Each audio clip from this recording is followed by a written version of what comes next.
बहार के आखिरी अय्याम थे। चेरी के फूल अपनी चमक दमक खो चुके थे। फूलों की दुकानों पर सौसन के ही गुलाबी और नीले फूल ही दिखाई दे रहे थे। खिज़ां की आमद दिलों में एक अजीब अफसरदगी और मिजाज में परमुज़दगी पैदा करने देती है। चेरी के इस दरख्त तले ज़मीन पर आड़ी तिरछी लेटी और रोहनी की निगाहें आसमान की वसतों पर मरकूज थी। इसका लिबास सख्त बदबूदार, बाल उलझे हुए और चेहरा मैल की तहों के तले दबा था। वो गुज़श्ता रोज़ से भूखी यहाँ पड़ी थी। इसके करीब एक छापर में रोटी और सालन वगैरह पर कीड़े मकोड़ी अपनी ज़ियाफ़त उड़ा रहे थे। अहले इलाका में से कोई ना कोई फ़र्द इस पर तरस खाकर ऐसा छापर इसके करीब फेंक दिया करता, जिसे कभी तो वो खा लेती, लेकिन कभी यूं ही पड़ा हशरात की ज़ियाफ़त का सामान बना करता। आसमान ने सुरमई चादर ओढ़ने की तैयारी शुरू कर ली थी। यकलख रोहनी के वजूद में जुम्बश पैदा हुई। इसे 2 अफराद का हियोला नजर आया। चंद लम्हों बाद ये हियोले एक महसूस सिमत में बढ़ते नजर आए। रोहनी किसी न किसी तरह हिम्मत मुजतमा करके उठ खड़ी हुई। इसे इन अफराद के गायब होने से कबल इनका ताक़ुब करना था। आनंद थकावट से चूर घर लौटा तो रूपा ने मुस्कुराते हुए इसका इस्तकबाल किया। आज इतनी देर लगा दी। इसने मोहब्बत से इस्तफसार किया और एक गिलास में पानी से थमा दिया। हाँ, बस ऐसे ही बैठा रहा था कि शायद कोई गाहक मिल जाए। आनंद ने गहरी सांस भरते हुए जवाब दिया। वो एक जुफ्त साज था। इसका ज़रिया माश लोगों की फटी पुरानी जूतियाँ सिलाई करना था। इस छोटे से कस्बे में गाहक भी क्या मिलने हैं? रूपा ने तासुफ में सर हिलाया। मैंने तो तुमसे कितनी बार कहा है किसी बड़े कस्बे में कोशिश करो। तुम्हारे हाथ में इतना हुनर है तो इसका इस्तेमाल तो करो। इसने शोर को एक बार फिर तहरीक दी। हुनर ज़रूर है, लेकिन बागिया की रेखा नहीं है। आनंद ने अफसुर्दगी से जवाब दिया। अब तो ऐसा लगता है सिर्फ जूतियों की सिलाई ही याद है। नई जूतियाँ बनाने का सारा हुनर भूल गया हूँ जैसे। जब काम नहीं मिलेगा तो ऐसा ही होगा ना। रूपा ने होठ खींचे। किसी बड़े कस्बे में किस्मत आजमा कर देख लो तो सही। पहले तो बाऊजी और माताजी की वजह से कहीं नहीं जा पाते थे, लेकिन अब तो वो भी स्वर्गबाश हो गए हैं। रूपा ने आनंद के अनजहानी वालिदैन का हवाला दिया।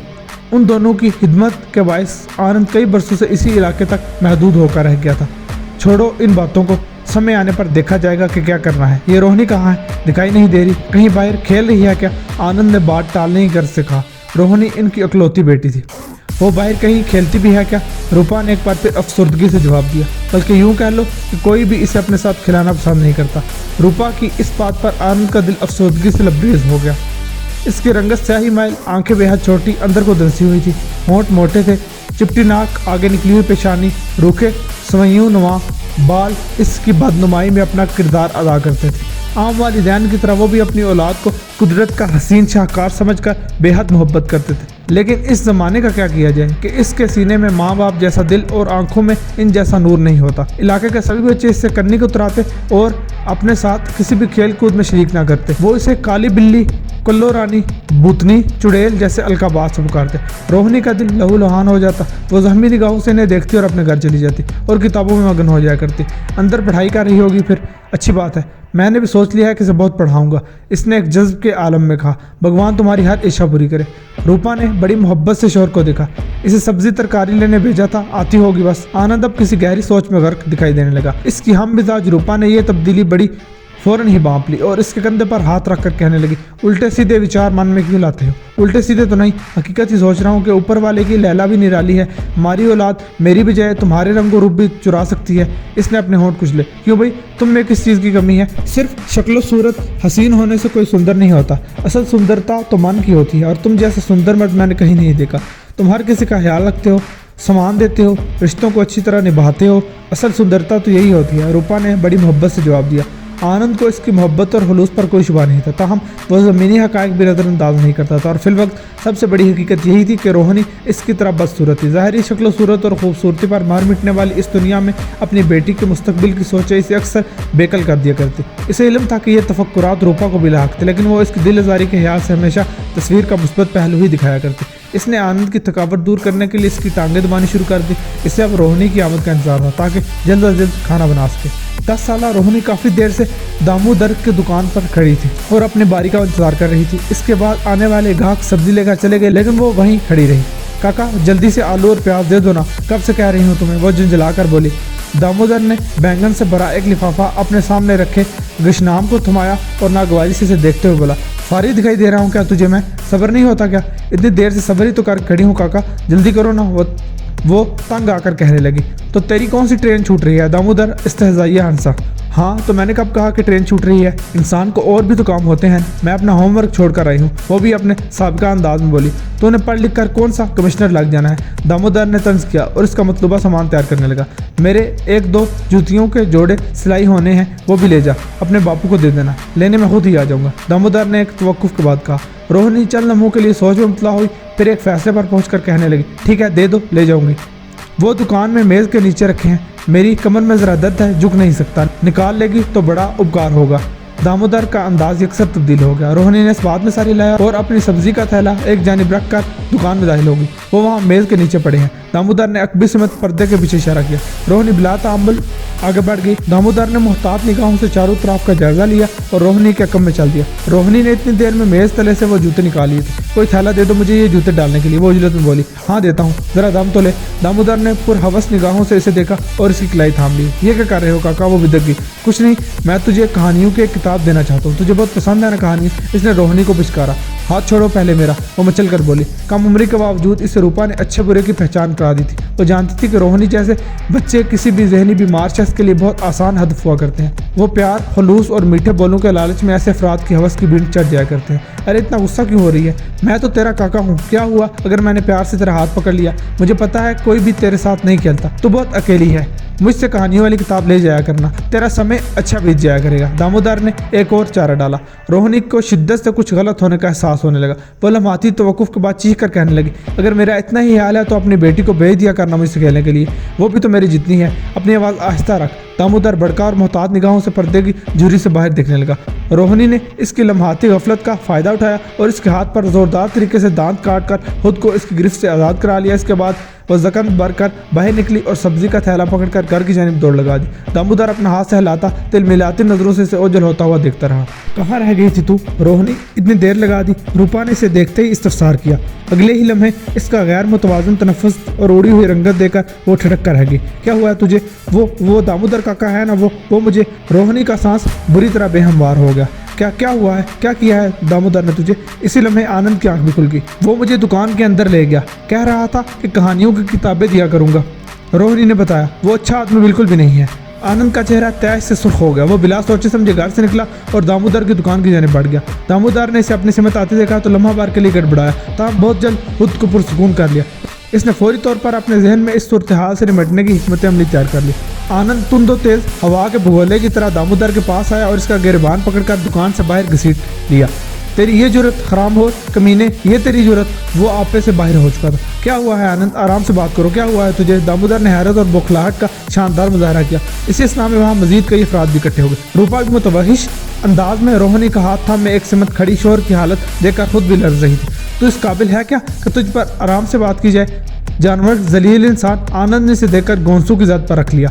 आनंद का ये तैश और बिगड़ती सूरत हाल देखकर गशनाम और राजीव आगे बढ़े और इसे अपनी गिरफ्त में ले लिया। आराम से बात करो, कुछ बताओ तो सही, हुआ क्या है? राजीव ने इसे पुरसुकून करना चाहा। बेगैरत इंसान है ये, हमारी बच्चियों पर गंदी नज़रें रखता है, इनका फ़ायदा उठाने की कोशिश करता है। आनंद चिल्लाया। किसकी बच्ची पर गंदी नज़र डाली है मैंने? ये सब खड़े हैं यहाँ, पूछो इन सब से, कभी किसी को मैली नज़र से देखा है क्या? इसने हैत का मुजाहरा किया। नहीं, आज तक कभी ऐसा नहीं हुआ। हजूम में से मौजूद कई अफराद ने यक ज़बान होकर कहा, देखो आनंद, अगर तुम्हें मुझसे कोई बात मनवानी थी या तुम्हें कुछ चाहिए था तो वैसे ही बता देते, ये सब करने की क्या ज़रूरत थी? दामोदर ने इत्मीनान से चोट की। आनंद इसके शातराना अंदाज पर साकित रह गया। क्या मतलब है तेरा इस बात से? क्या कहना चाह रहा है तू? वो बेयकीनी से बोला।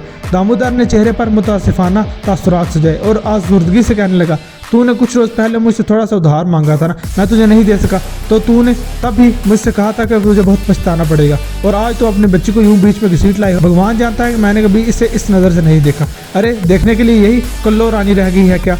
मजमा में से किसी ने दबी आवाज़ में कहा, तो दिगर अफराद में भी से कई एक के चेहरों पर इस्तेहज़ाइया मुस्कुराहट दिखाई देने लगी। इसकी तरफ देखने के लिए तो वैसे भी बहुत हौसला चाहिए भाई। एक और तमस्खराना जुमले ने आनंद का दिल चीर कर रख दिया। रोहिणी और रूपा का काटो तो बदन में लहू नहीं कि मिस्दाक साकित खड़ी थी। रोहिणी के दिल पर हर लफ्ज़ तेजाब की मानंद घुस रहा था।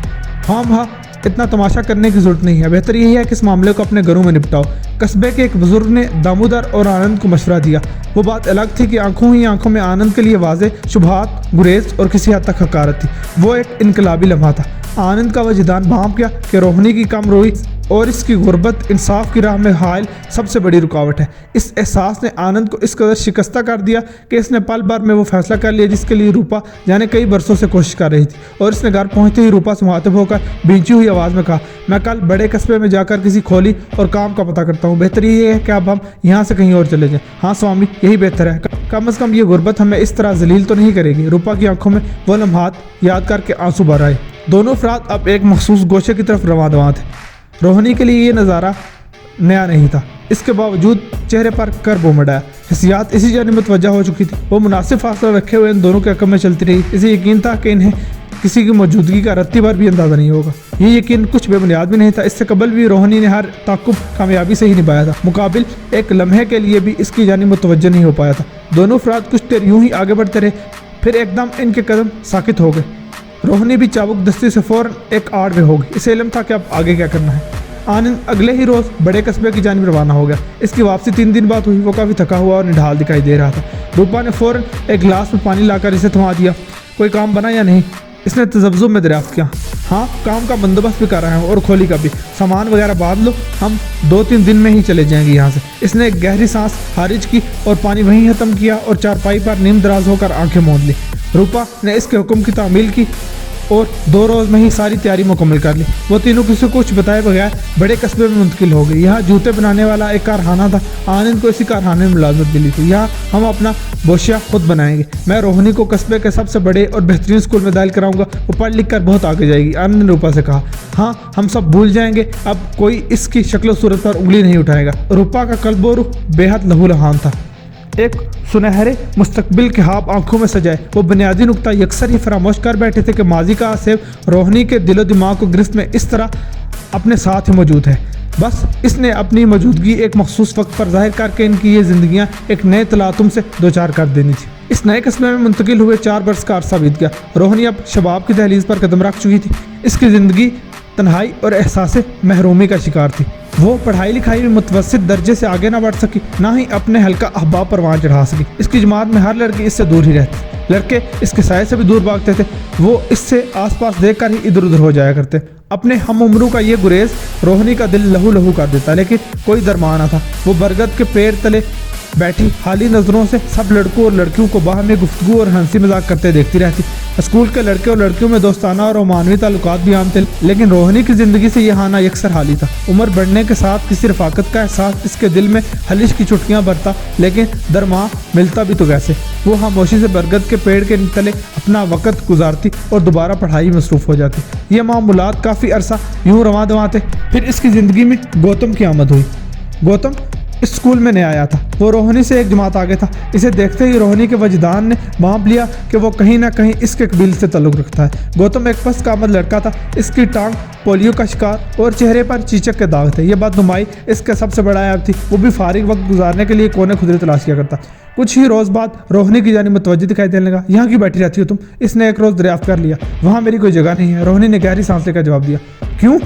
तुम तो मुकम्मल हो, फिर वहाँ क्यों जगह नहीं मिलती? गौतम ने अफसरदगी से कहा। तुम्हारी नज़र कमज़ोर है क्या? रोहिणी तलही से बोली। मैं कहाँ से इन जैसी लगती हूँ तुम्हें? मुझसे तो यहाँ टीचर्स ने भी कभी प्यार से बात नहीं की। मेरा पूछा गया कोई सवाल बस टाल देते हैं। रोहिणी बेख्तियार ही अपना एक और दुख दर्द ले बैठी। तुम चाहो तो मुझसे बदल ले सकती हो। मैं स्टडीज़ में बहुत अच्छा हूँ। गौतम को एकदम अपनी अहमियत का एहसास हुआ। अगर ऐसा हो जाए तो बहुत अच्छी बात है। कम अज़ कम मेरी एक परेशानी तो खत्म हो जाएगी। रोहिणी के एहसास तशक्कुर पर गौतम की आंखें चमक उठी। एहसास अहमियत में एकदम कई गुना इजाफा हो गया। इस रोज़ के बाद इन दोनों की ज़िंदगी एक नए मामूल पर रवां दवां होगी। रोहिणी अपनी पढ़ाई का हर मामला गौतम के गोश गुजार कर देती। वो बिलाशुबा हर मजमून में ताक था और नहायत हुलूस से रोहिणी की मदद किया करता। जवाबी तौर पर वो इसे अपने घर से खाना खिलाया करती। इसके पसंद नापसंद ख्वाबों और आरजुओं के मुतल्लिक़ गुफ्तगू सुनने के लिए रोहिणी के दिल में एक दरीना हलिश धीरे धीरे इत्मीनान में तब्दील हो गई थी। गौतम से दोस्ती सवार होने के बाद इसके दुख में कदरे कमी महसूस होनी शुरू हो गई। अब वो मुस्तकबिल की बाबत सोचने के बजाय हाल की रोशन घड़ियाँ जहन में दोहरा कर मसरूर हुआ करती। इस नए रिश्ते की महक से मसरूर होते अभी 2 माह का अरसा ही बीता था कि तकदीर ने इसे एक और गाँव लगा दिया। दोनों अफराद अब एक दरख्त तले बैठ गए थे। रोहिणी ने उनके एक और करीब दरख्त की आड़ ले ली। अब वो दोनों इसे वाज़े तौर पर दिखाई दे रहे थे। वो एक कम उम्र जोड़ा था। लड़के की उम्र तकरीबन 19 वर्ष थी और एक खुशपोश कदरे दबती हुई रंगत और आम से ज़्यादा नकूश का हामिल इंसान था। लड़की की उम्र 17 वर्ष से ज़्यादा ना थी। इसकी रंगत खुली हुई और नकूश भी जाज़बे नज़र थे। इन दोनों के चेहरों पर परेशानी हुआ दीदा थी। रोहिणी ने अपनी हिस्सियात मुकम्मल तौर पर इनकी जानिब तवज्जो कर दी। अब इससे इनकी गुफ्तगू भी वाज़ेह अंदाज में सुनाई देने लगी। क्या हालात हैं अभी? लड़के ने इसका हाथ नरमी से थाम कर दरियाफ्त किया। वैसे ही हैं, मेरी बात कोई भी समझने को तैयार नहीं। लड़की ने अफसरदगी से जवाब दिया। लेकिन तुम्हें इन्हें समझाना होगा, वो इतनी जल्दी तुम्हारा ब्याह कैसे कर सकते हैं? लड़का झंझलाया। मैं तो कई बार कह चुकी हूँ मुझे अभी अपनी पढ़ाई मुकम्मल करनी है, लेकिन घर वाले कहते हैं कि ब्याह के बाद पढ़ती रहना। इसकी आंखों में आंसू चमके। तुम्हारा ब्याह सिर्फ मुझसे होगा, इसके लिए हमें घर से भागना पड़ा तो भी भाग लेंगे। माँ बाप का क्या है, वो तो बाद में औलाद को खुश देखकर सब भूल ही जाते हैं। लड़की गहरी सांस भरकर खामोश होगी। इसके पेशानी के बाल अंदरूनी तफक्कुरात के गमास थे। रोहिणी को इल्म था कि अब ये सूरत हाल क्या रुख इख्तियार करेगी। इसकी आंखों में वहशत सी उतर आई। इसने चंद लम्हों तक मुतलाशी नजरों से अपने तरफ में देखा और एक जानिब दिखाई देने वाले पत्थर उठा लिए। अपने हाथ अकब में मोड़कर वो दरख्त की आड़ से निकली और इन दोनों की जानिब बढ़ गई। इसके लहू में चिंगारियां से छूट पड़ी।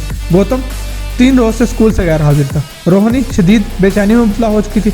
इन 3 दिनों में से अंदाज़ा हो चुका था कि इसकी ज़िंदगी में इकलौते दोस्त सामने हमदर्द गमख्वार और खुशगवार जोंके की हैसियत से गौतम का मुकाम इस कदर अहमियत इख्तियार कर चुका है। चौथे रोज़ जब वो स्कूल में बरगद के मखसूस दरख्त तले बैठा दिखाई दिया तो रोहिणी को ऐसा महसूस हुआ कि इसका वजूद अब मुकम्मल हो गया।